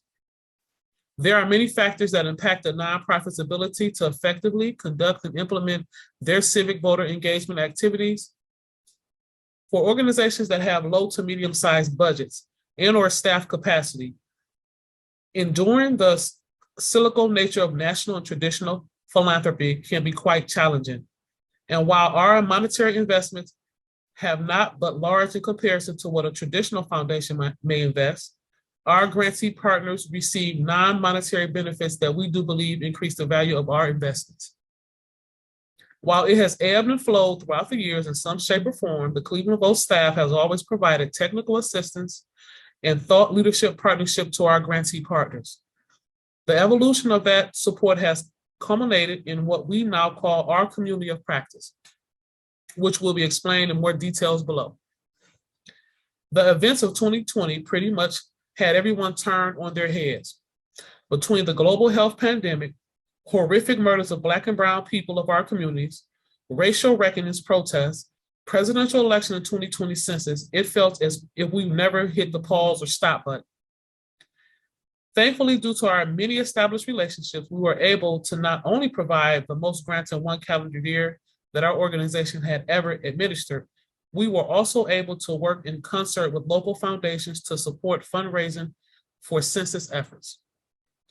Moreover, our established relationships and trust with community partners positioned us to act swiftly in March 2020. As the world was shutting down and we were all quickly learning about the coronavirus, we were also slated to have our primary election on March 17th. To ensure everyone's safety, the in-person primary election was canceled, and Ohio pivoted to having a nearly entirely vote by mail or vote from home, as we called it, election. The inevitably sent things into a flurry, but thankfully we were able to quickly pull partners together and revise our plans to respond accordingly. We started to meet weekly with about 10 to 12 partners when the primary ended on April 28th. We were planning on sunsetting those meetings. However, partners pushed back in a good way though, and shared with us that the meetings were incredibly effective and helpful to strategize on our collective strategies. And that is how our community of practice was birthed. More on that in a moment. Thank you. Thank you so much, Robin. I really appreciate you sharing that. I am going to be introducing one of our 2021 grantee recipients. It was the Ohio Voter Fund, and representing them is the Executive Director, Greg Moore. He is also the CEO of the Promise of Democracy Foundation. So I'm going to kick it off and pass it to Greg. Thank you, Angelique, and thank you for all of you who I've seen in past meetings. It's good to see you again. And sorry I joined late and missed some of the earlier plans for the future, but I do intend to look at the video. I just want to say a few words about the partnership we've had with Cleveland Votes. It really began in, I believe, in 2018 with our participation with the National Voter Registration Day. But in 2019 and 20, we focused a lot of our efforts on the census and the work of getting the hard to count communities pulled together. And Cleveland Votes served as our regional lead for the Ohio Census Advocacy Coalition. And that coalition helped basically save the state from having an abysmal turnout of people who responded to the census. Because as you all remember, there was very little door knocking going on because of the pandemic. And so the work we did as community organizations has made a major difference in how we were able to get some of those forms filled out. The other point I wanted to stress was our involvement with a number of National Voter Registration Day activities, as well as our involvement with building partnerships within Cleveland Votes Coalition. One of the things we were very proud of is in 2021, we had two elections that confused a lot of people, but we were able to help distribute over 5,000 voter guides that were developed by the League of Women Voters. League of Women Voters put in all the work to build the apparatus and information, but we used our foot soldiers to get those voter guides into communities and stores, grocery stores, in some cases, homes, businesses, and restaurants that were able to get that information out. And I do remember passing those out, and I would go and put a stack down, and I come back the next day, the entire stack was gone. So I know people were picking them up. And that was because of the partnership that Cleveland Votes developed with us in the league in our regular community of practice meetings. Another example is the work we've done with community partners. I remember being asked by Cleveland Votes to go and check out the new partnership with the Umbar Cafe. And it was a place where we were able to begin holding events, our first being the Mayor's Forum, when there was a mayor's race, and we were able to partner with organizations that were already planning on doing something similar. So this coalition helps build the capacity of us to husband our, I guess, bring our resources together so that we don't try to duplicate efforts. And that's a very important part of this coalition. The other thing that's important is the polling data and message research. I know Daniel talked about it earlier, but it is the kind of information we were able to use to help us develop messaging for our voter outreach, whether that's text messaging or putting something on a flyer, but getting that information periodically to us about what people were saying and thinking about voting and their issues and what was important to them helped us be better at the work that we were doing. So that Policy Matters, as well as the other partners who were providing us information on polling and data and research, helped develop the partnership even stronger. On National Voter Registration Day, we were able to go to community partners and as a part of this effort, ask them to be a part of us setting up tables in their stores, setting up tables in their lines, in their restaurants, it's in some cases, or at their festivals. And so that type of partnership has been ongoing and has worked very effectively. And then on-site registration, any given day, I could get an email from Erica saying, hey, Greg, can you send somebody over to an event we have going on? Now, I couldn't always do it, but I would always call somebody else to see if they could do it if I couldn't do it. So that's the kind of thing that would happen. It's not always at the monthly meetings. It's sometimes just an email or a quick call. That's important. The toolkits and the infographics were very important for us. When we didn't have the capacity to build that type of information, we were able to use those graphics and materials that we were distributing. So that kind of thing was very important throughout this partnership. I remember being asked to be involved in the storytelling project, that we were able to talk about who we were, how we got involved, and why we were committed to Cleveland, commit to CLE. That was an important, again, project undertaken that allowed partners like me, like the Ohio Voter Fund, to highlight the work we have been doing. Finally, I want to say something about two things. One is that we were very actively involved in census outreach because we knew the importance of redistricting, and that if we had a low turnout of people responding to the census, we would create a deficit in funding to our communities. And so we worked very hard to get our numbers up to a respectable level over almost the entire year of 2020. The second part of that work was redistricting. Ohio, and we were involved with redistricting reform efforts, both in 2018, where we were able to change the process by which Ohio drew its maps. But as all of you know, having a reform does not necessarily mean it's going to be implemented properly. And in this case, there was issues with how the legislature implemented the reforms that we have, or didn't implement the reforms, even in spite of 4 Supreme Court rulings, Ohio Supreme Court rulings, that the process was unfair. So that took a good chunk of our time in 2021 and even spilled over into 2022. But I do remember Cleveland Votes asking me to go and speak in different community events to help give people the information that they needed about that work and about what we were going through. And that was an important part of building that partnership as well. And then the point of educating voters about the new district is where we want to spend our time now. I think there's a new districts are being formed. There's another special election in August. So those are very low turnout elections. So we do want to try to do something to let people know that these districts are new and that they need to turn out in August, despite the fact it's the summer and people are a lot of time on vacation.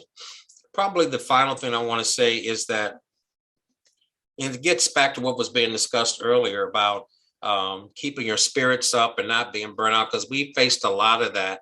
I know Erica and others know I talked about it a lot in our organization throughout the year. But getting inspired by this coalition is what kept us going. Knowing that there were other people who were having problems like we were with recruitment or volunteers, or getting some of our longtime folks who were active in this to stay engaged. Many of them were scared off by the pandemic, and many of them were scared off by crime as well. So it was important to keep them engaged. I probably want to close with this point. I saw the results of the turnout in the mayor's election last year, and I'm assuming we're going to have a low turnout, or we could very well have a low turnout in our August elections. But this engagement, in my view, can be an epidemic. People can be disengaged and discouraged, and it can become contagious. And so when we do what we do and encourage people to stay involved and stay engaged and share concerns, even share some of our defeats or talk about stepping back up, it's the antidote to that disengagement. It's actually the only real way to turn that around. So if people say, no, I'm not voting, no, I don't think we're going to participate, I don't even know who's running, we need to come with the antidote. No, this is who's running. This is important. This is why we're doing it. And we have partners who are going to help you get there. That's the kind of work that I think we need to do to rebuild our efforts in civic engagement. So we're happy to be a part of this coalition. And we have grown. We've been grantees for a few years now. We appreciate that. We're very grateful. And we hope to continue our work and our work with this through the Ohio Voter Fund and our Promise of Democracy Foundation. So thank you.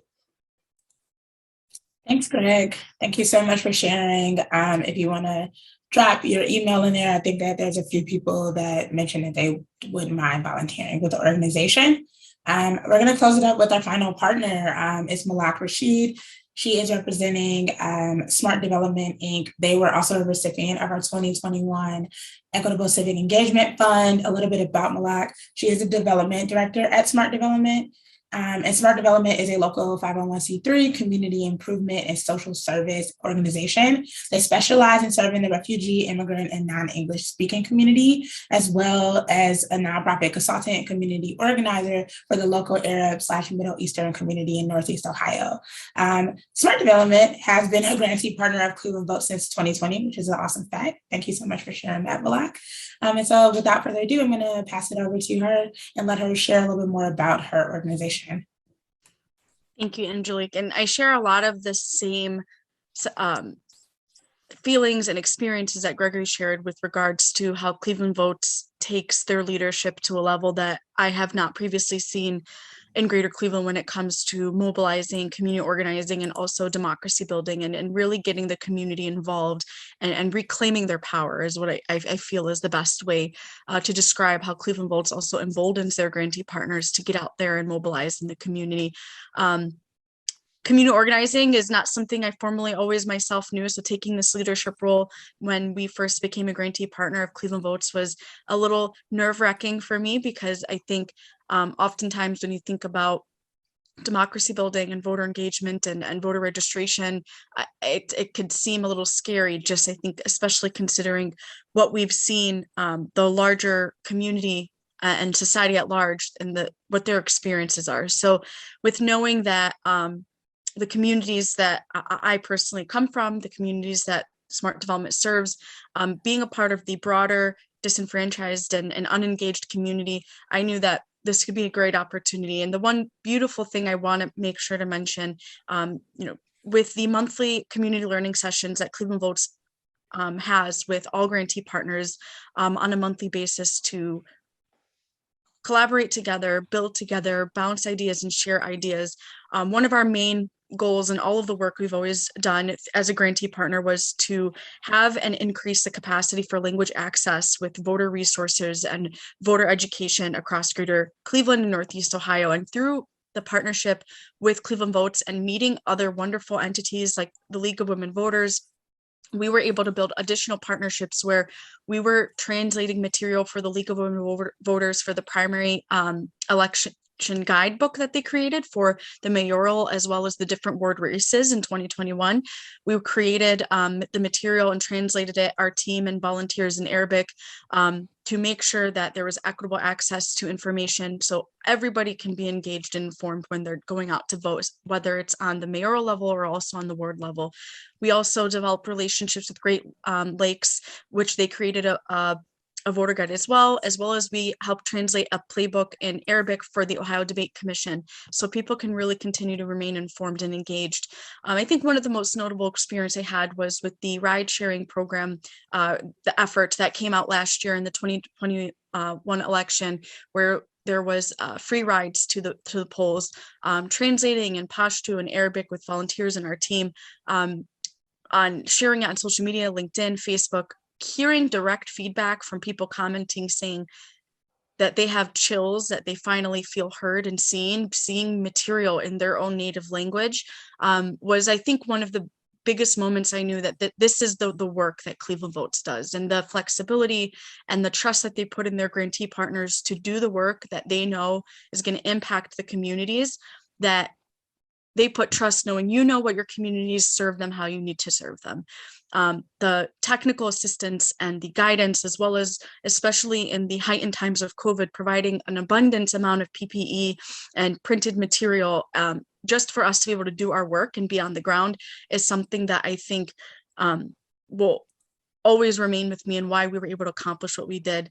In 2021, it was wonderful to see that in that year, we helped register around 29 new first-time voters who were immigrants or refugees who are now naturalized, which was something that goes to show that voter education really does go a long way. We just have to take the time and be patient and showing and working through the different mistrust and distrust that they have with the different things in play across, whether it's with the broader government, whether it's with their own communities, with their own public leaders. There's a lot of mistrust, and rebuilding that trust so they can reclaim their power is, I think, something that I have been the most grateful to be able to do with the technical help and the guidance of Cleveland Votes and the entire team. I think for myself personally, also being a part of the advisory board of Cleveland Votes has also gave me a perspective to not only think in larger terms, how to continue this work long term alongside the brilliant minds of Cleveland Votes, but also as a grantee partner to continue to push forward and know that these differences really matter. Thank you.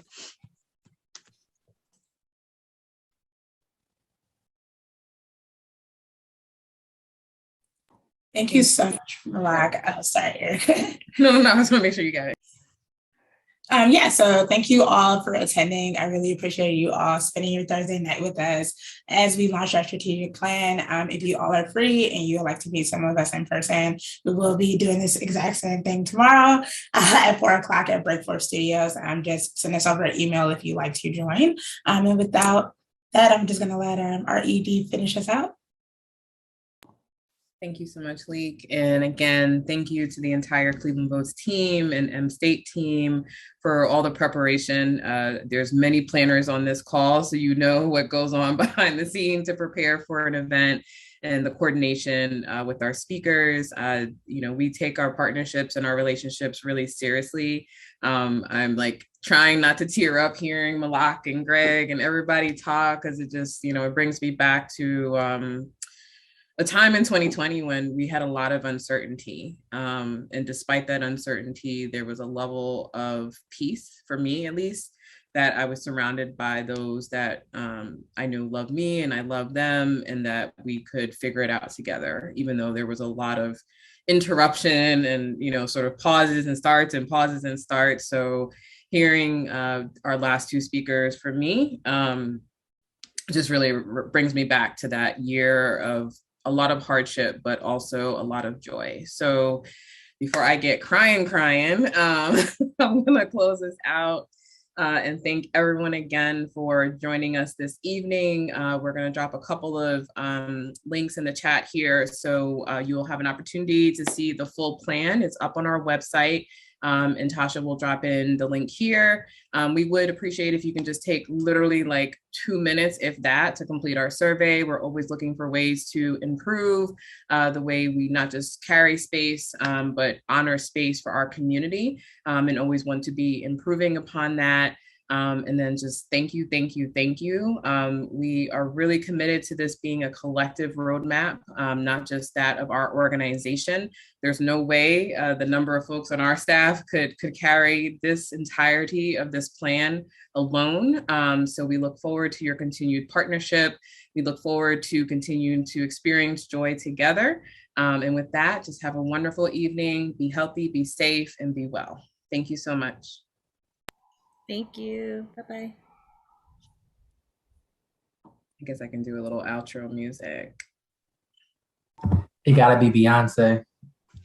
Oh, I got you, D. Here you go.